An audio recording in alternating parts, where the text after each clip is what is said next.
Got all in the strength. Luger military pressing. Yeah. Steiner. Turn around. Turn around. Come on. Get Cornette out of there. Get Fuji out. Wait a minute. Where's he going to Fuji? Because Lex Luger pulled them in the ring. They're not supposed to be in there. What are you doing, Luger, you idiot? Here's covering. Covering. Right there. Covering. He put his hands on Mr. Perfect. What is going on?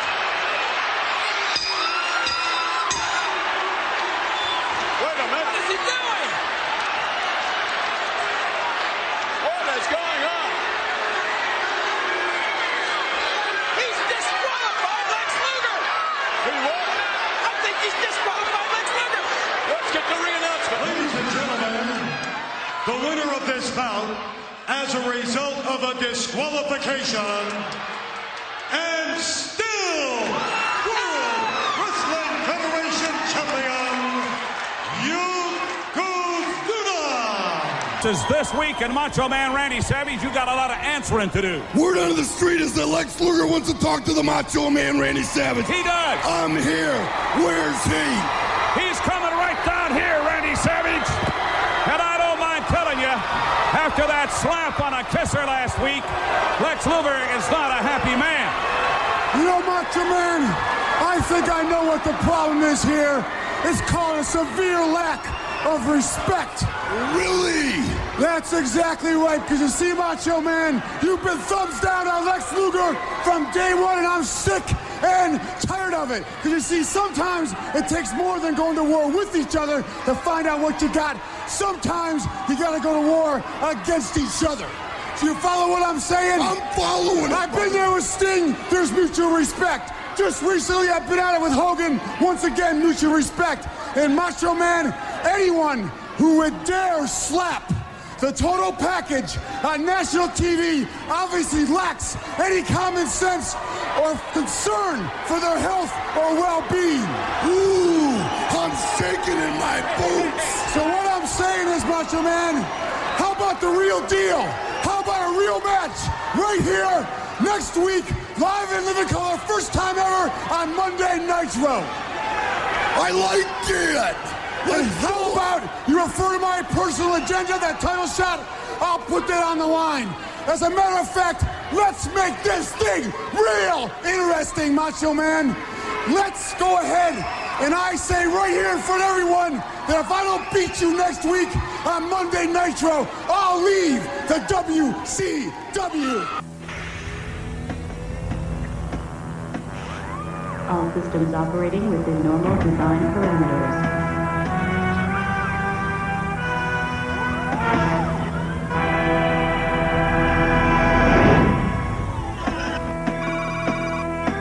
Engage cybernetic generation sequence.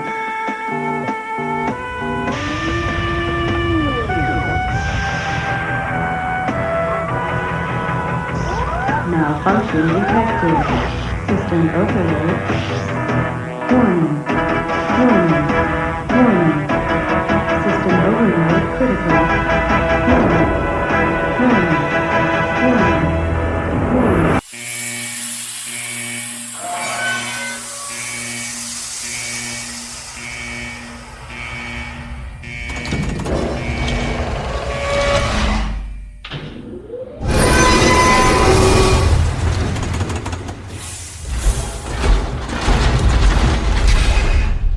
Backbone Wrestling Network, welcome to episode number 2 of The Vault. I am your host, Sean, flying solo again tonight. Again, scheduling conflicts and everything. One day I hope to get some of my fellow Backbone podsters on here with me. But on our last episode, thank you for all that listened to episode 1.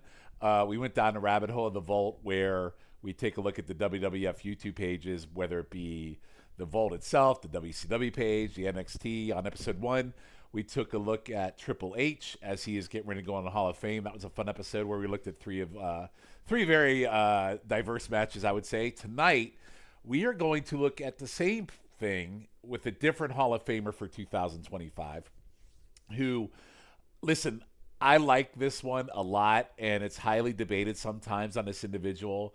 If he deserves to be in Hall of Fame, how great he really is. But for me personally, in the time frame of when I was growing up and I watched wrestling, there was no better wrestler than this man. And this might be a shit take, which I'm known for. This might be controversial.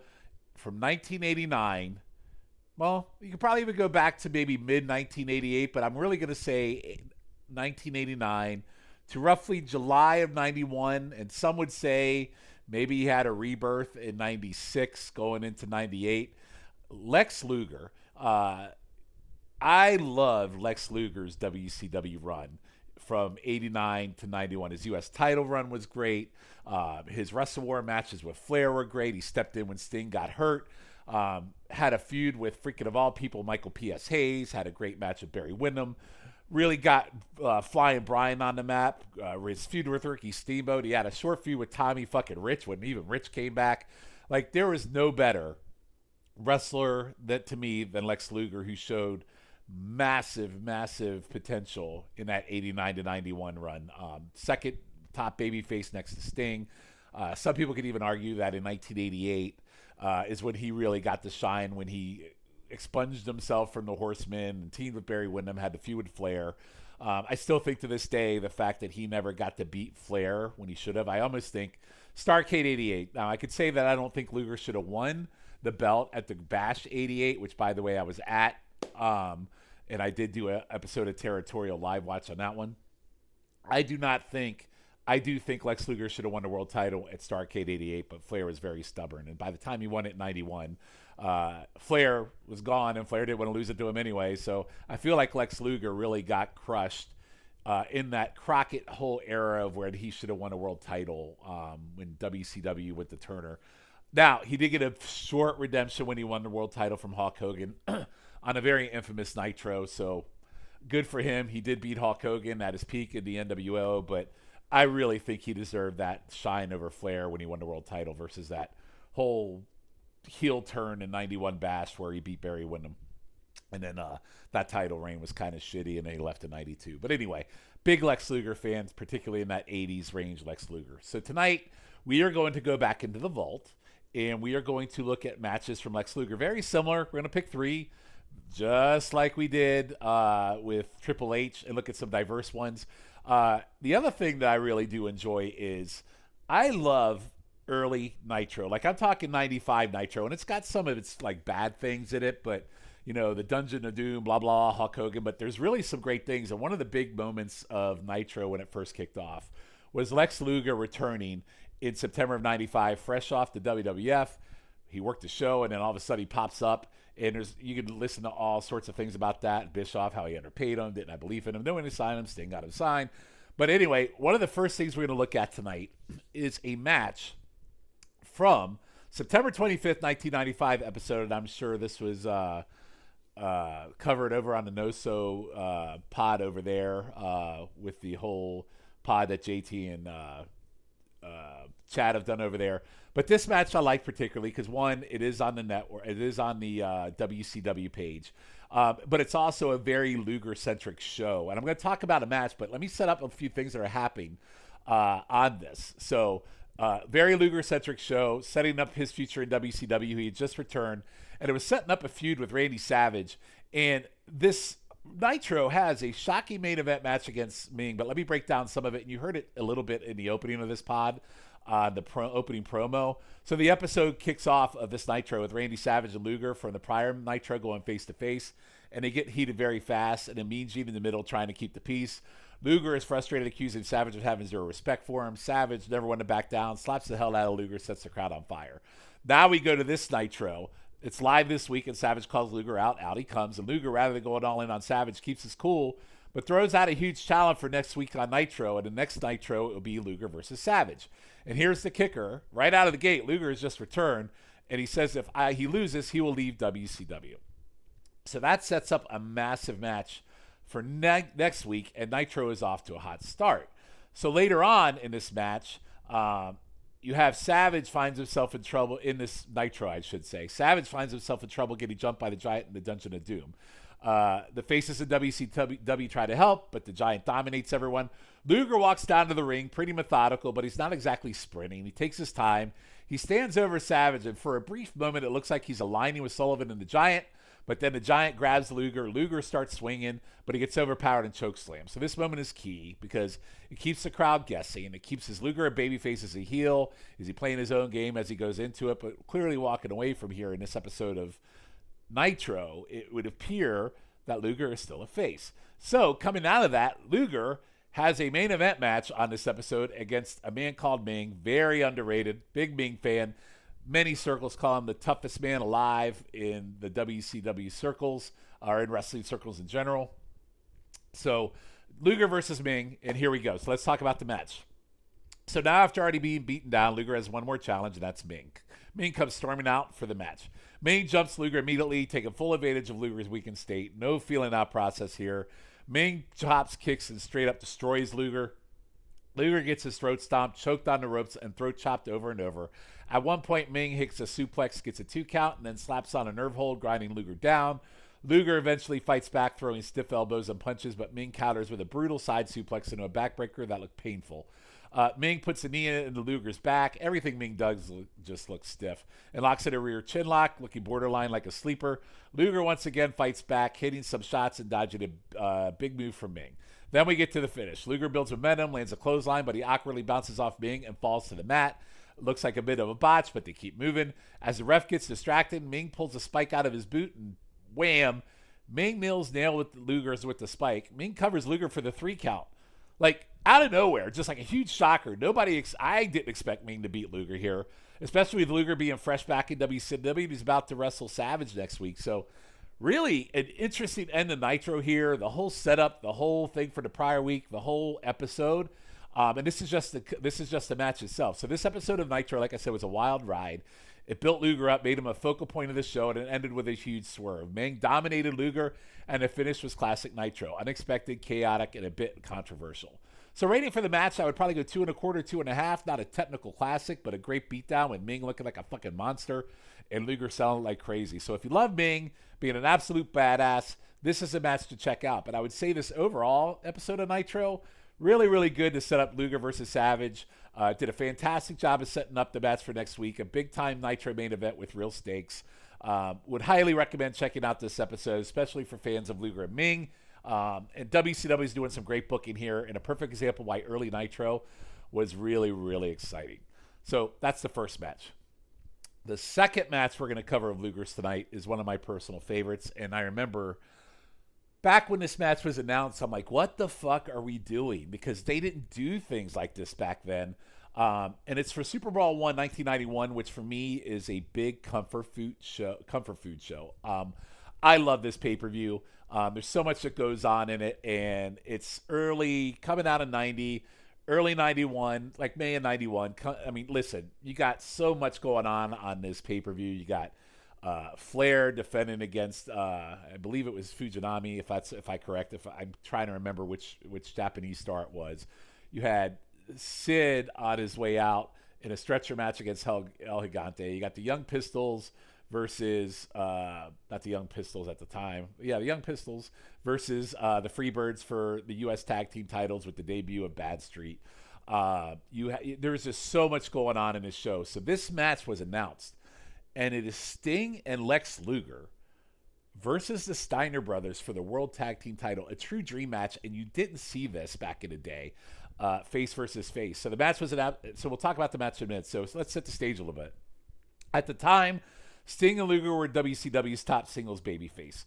Sting obviously had lost the world title to Ric Flair in early 1991, so kind of was in that weird stage. And if you listen to us over in, if you listen to us on the Hands of Z, Sting was actually in early stages of March was actually feuding with Larry Zbyszko because he had nothing to do. And then, of course, you had the whole War Games thing that Sting and his team lost there as well.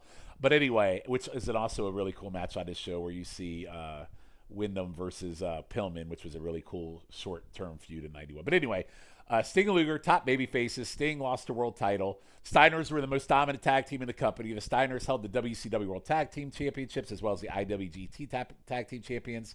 They were the best in the world, like absolute. They had literally been together from 89, but that time frame between 89 and this point, they are 100% the best tag team in the world. Then we get into Lex Luger's role. Luger was the reigning United States champion. And he had begun feuded with Nikita Koloff since Wrestle War that year, where he faced Dan Spivey. But then Nikita Koloff came out to present him with a new world title belt. But they had never had any major TV matches between them. And this night right here would kind of set the stage for Luger's next move. But yeah, so really weird. I thought it was a real book, and I thought we would get Luger versus Koloff here, and they would have found something else to do with Sting, but they didn't. So I love where the stage is. Steiners, again, had quickly regained the WCW World Tag Team titles after the Freebirds upset Doom, and they were always also recognized as champions in Japan. They were arguably at their peak and an unstoppable force in tag team wrestling. This match was special because face versus face bouts were very rare at the time. It had that WrestleMania 6 Hogan versus Warrior vibe, two beloved teams going at it with no clear favorite. So this match can also be found on the WCW channel. I think Luger's best stuff, obviously, in his WCW. But let's talk about the match. So Luger and Sting entered first, with Luger visibly irritated by the pyro hitting him in the face. Very small stage.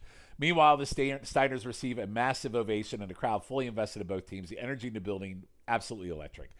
The handshake before the bell, along with Dusty Rhodes and Jim Ross hyping up the match, made it feel like a true spectacular. And they did a whole musical package of these two teams, which just kind of showed potpourris of matches intermingled of both of them. It just showing their things with a really melancholy musical interlude. So if you watch it, you'll see it.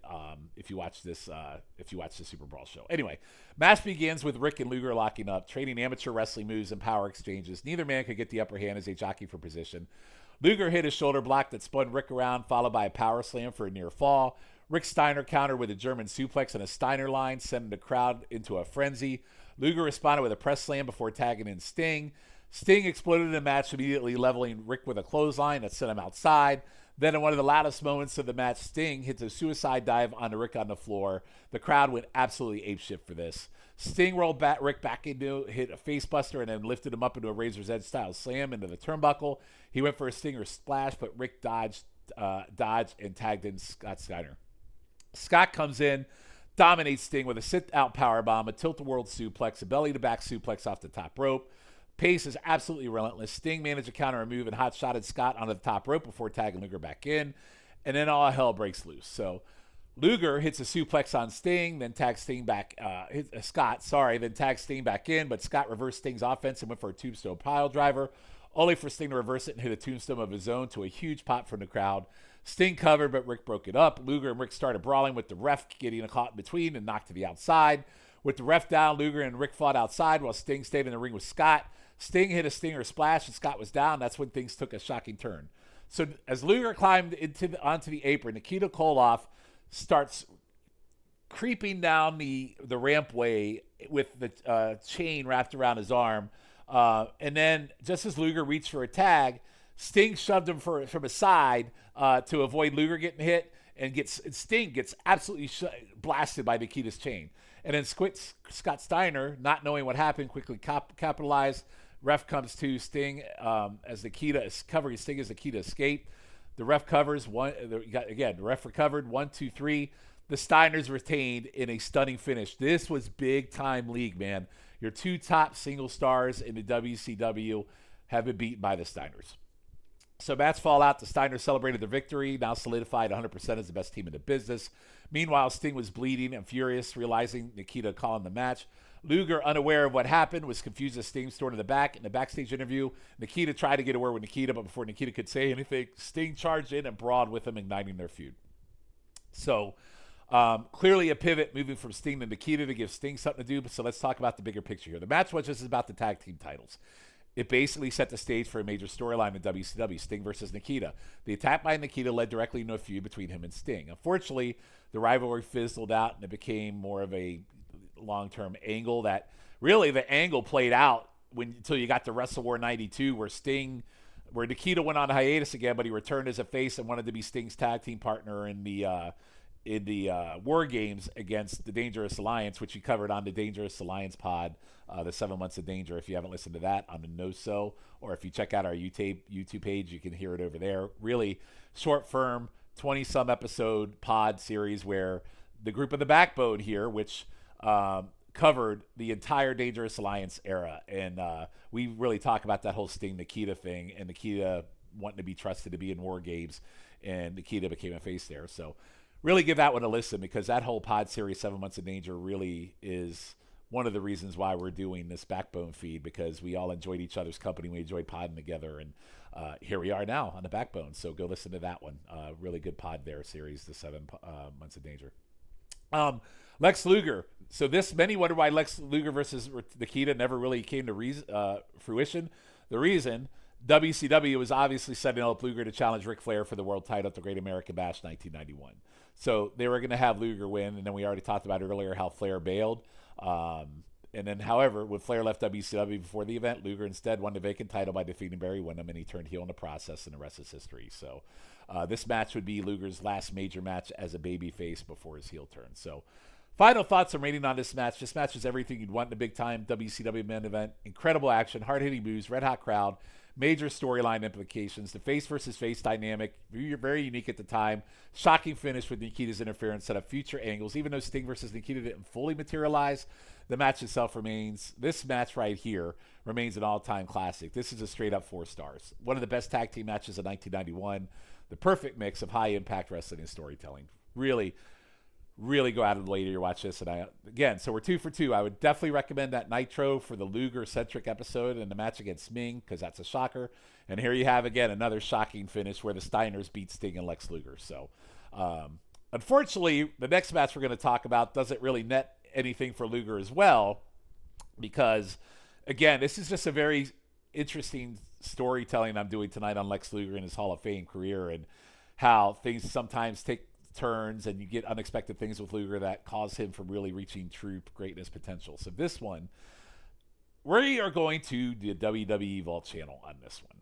And we already talked about how Luger left WCW in 92. He went to the World Bodybuilding Federation. That never went into anything. So then he came back as the Narcissist as a wrestler. But that did not last long, because they needed a challenge for challenge for Yokozuna, the world champion, in 1993. And Vince wanted that Hulk Hogan guy. So Hulk Hogan won the world title from Yokozuna in that schmaz at WrestleMania 9. Then he lost it at King of the Ring. So now Vince needed a new challenger, because Hogan was not going to be the guy with Yokozuna. Bret Hart, they wanted to rebuild Bret Hart, obviously coming out of King of the Ring, so he can get to the journey to WrestleMania to win the title back. So they turned Luger heel, and they did this whole thing on the, I forget the name of the ship, on July 4th, where they had all these different people body slamming Yokozuna. Luger comes out, and he slams Yokozuna. They have their match at SummerSlam. Luger wins by count out, but he doesn't win the world title at SummerSlam, where I feel is another missed opportunity where they could have strapped up Lex Luger, and because Vince didn't want to pull I guess he didn't have full confidence in Luger as a face. And again, this is twice now where I feel Luger should have won the world title. 1, should have been at SummerSlam here in 93. 2, should have been in Starrcade 88. I feel like he should have beat Ric Flair. So Luger keeps getting the short end of the stick here for whatever reason. Part of it's probably himself, because he is very egocentric and he's very cocky. And the outcome of the match we're about to talk about in wrestling circles vets out that he was bragging about how he was going to win the world title, and Vince got wind of it and decided, hey, you know what, you motherfucker, you aren't getting shit, you big fucking musclehead. So we are going to go to WrestleMania 10. It's Lex Luger versus Yokozuna for the WWF title. So history going into WrestleMania 10, both Luger and Bret Hart had earned world title shots after co-winning the Royal Rumble earlier that year. Luger's match was first, where he would face Yokozuna for the WWF Championship. Many fans expected Luger to finally capture the title here, especially after a controversial count-out win over Yokozuna. And the idea would have been that if Luger had won, he'd go on to face Bret Hart for the title. That, at this point, would have been a fantastic main event for WrestleMania 10. But as the legend has it, there was some backstage drama. Luger had been overheard boasting about winning the title, which apparently then set with Vince. That played out in how the match unfolded. The outcome was something different from what many fans were expecting. And there's even behind the scenes video where Vince actually brought Luger out to a crowd at a taping with the world title to kind of get a test of see how the reaction would be if he were world champion from the crowd. So it did look pretty spot on that they were going to really do this for Luger and strap him up. But it sounds like Luger fucked himself. So anyway, the match between Lex Luger and Yokozuna, and this is at WrestleMania 10. I have not seen this match before. Let me rephrase that. I have seen it before, but I have not watched it since the initially it aired. So very, very different. This is a very mixed crowd-pleasing moments, kind of historical context, some missed opportunities. It starts with a significant build-up with Donnie Wahlberg and Rhonda Shear introducing guest referee Mr. Perfect. Now, if you remember the history of Luger and Mr. Perfect at WrestleMania 9, they had a short feud between Perfect and Luger, where these two had a match, and I believe Luger won, if I'm correct. I think they had the match at WrestleMania 9, but there's history with these two here. So, but nothing ever really came to fruition between them because Perfect left. So when Mr. Perfect comes out as a referee, this really should have signaled us, oh shit, are they going to relive history between these two? Because back then, Perfect was the face, Luger was the heel. So the crowd is electric, especially as Mr. Perfect involves him in some drama, considering, like I said, the history with Luger from previous year's Mania. Yoko's entrance is always iconic with his typical geisha girls, while Luger receives a massive pop due to his Made in the USA persona. So let's talk about the match. The match begins with the two exchanging strikes, with Yokozuna dominating initially due to his size and strength. However, Luger starts to show off his resilience, tossing Yokozuna out of the ring and showing some agility with a top rope body press, surprising the audience. Luger very rarely went up to the top rope, which is a sign of his athleticism. My God, despite being primarily known for his strength. Throughout the match, Yokozuna relies heavily on nerve holds, providing moments for him to rest while showing his size advantage over Luger. This does become kind of a distraction throughout the whole match because obviously Yokozuna's got two. Well, we don't know it yet, but Yokozuna's got two matches coming up, and you got to kind of pace this guy out. So the pace of the match slows down a lot due to this repeated use of nerve holds, but the story is being told that Luger is fighting from underneath. As Yokozuna begins to wear Luger down with chops and power moves, it becomes clear that Luger is fighting against the odds. The first big moment comes when Luger manages to hit a series of clothesline and body slam Yokozuna, which is a really good feat given Yokozuna's size. The crowd reacts accordingly, chanting USA as Luger builds momentum. Luger continues his comeback, hitting a flying forearm on Yokozuna. It seems like he might secure the win, but that's when the drama kicks in. Jim Cornette and Mr. Fuji get involved, leading to a chaotic sequence where Luger disposes of both men. However, the distraction causes Mr. Perfect to get involved and miscount Luger's pin attempt. Perfect, as a guest referee, seems conflicted, and after Luger shoves him and demands a proper count, Perfect disqualifies Luger, signalizing Yokozuna's win. The crowd is in disbelief, and Luger is furious. The aftermath is even more significant as Luger confronts Mr. Perfect in the backstage in an interview with Todd Pettengill. They argue about the disqualification, with Luger pushing Perfect and demanding an explanation. The potential for a feud between these two is clear, but as I mentioned, this never truly materialized, further cementing the frustrating nature of Luger's WWE run. Despite the match being historically important, especially with Luger's heroic USA angle, him losing the SummerSlam match, and building towards potential feuds, it's clear that the match is not a technical classic. In fact, I would say their SummerSlam 93 match, I actually thought was very, very good for what they did, and I enjoyed that match. But the over-reliance on nerve holds in this one, the slow pacing, lack of a true finish take away from what could have been a more memorable match.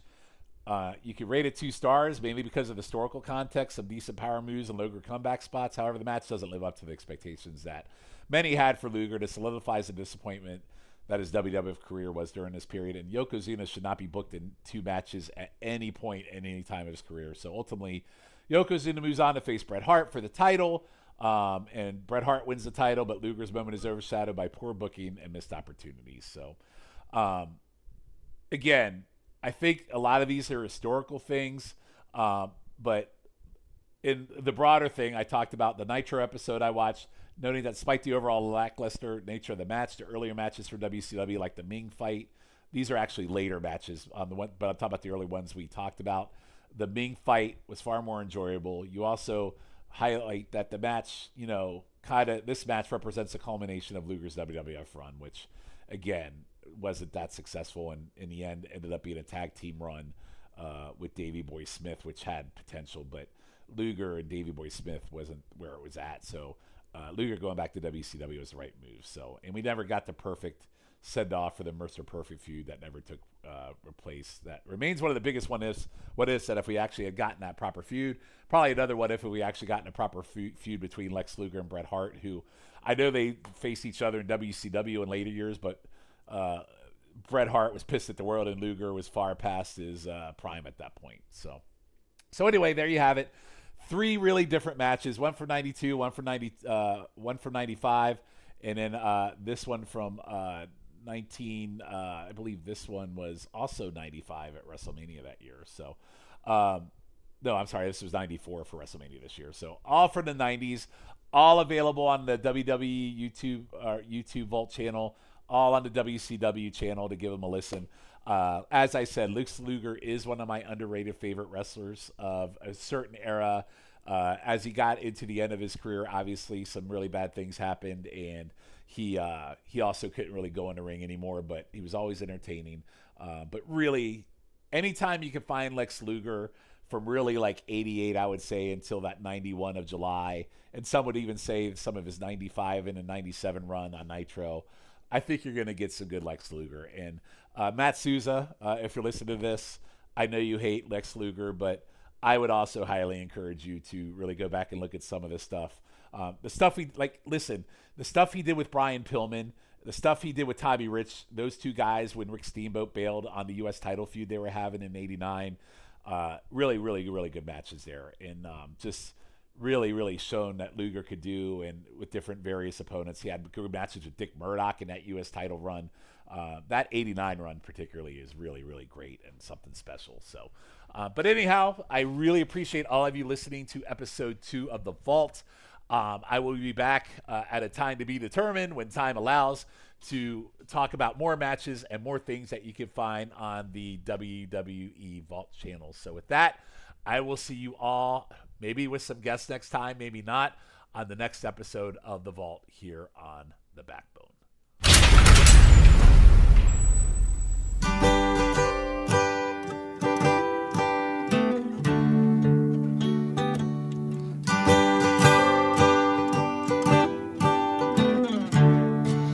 Why are you still crying? Your pain is now through. Please forget those teardrops. Let me take them from you. The love you are blessed with, this world's waiting for. So let out your heart, please, please, from behind that locked door.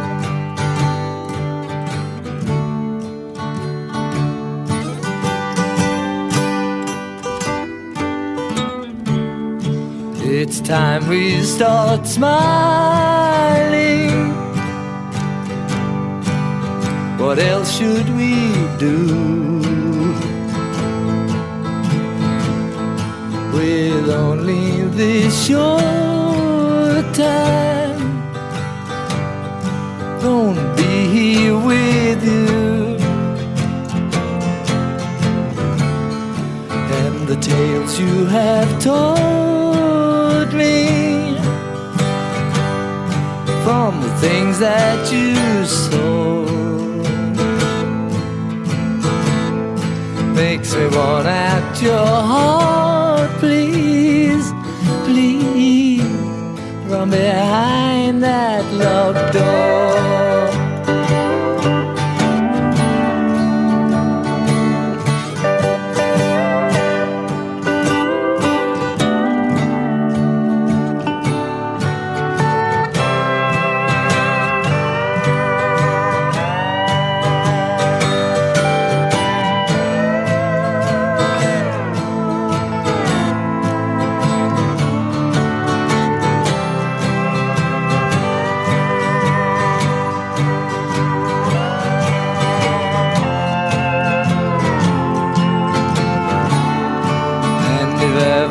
My love goes,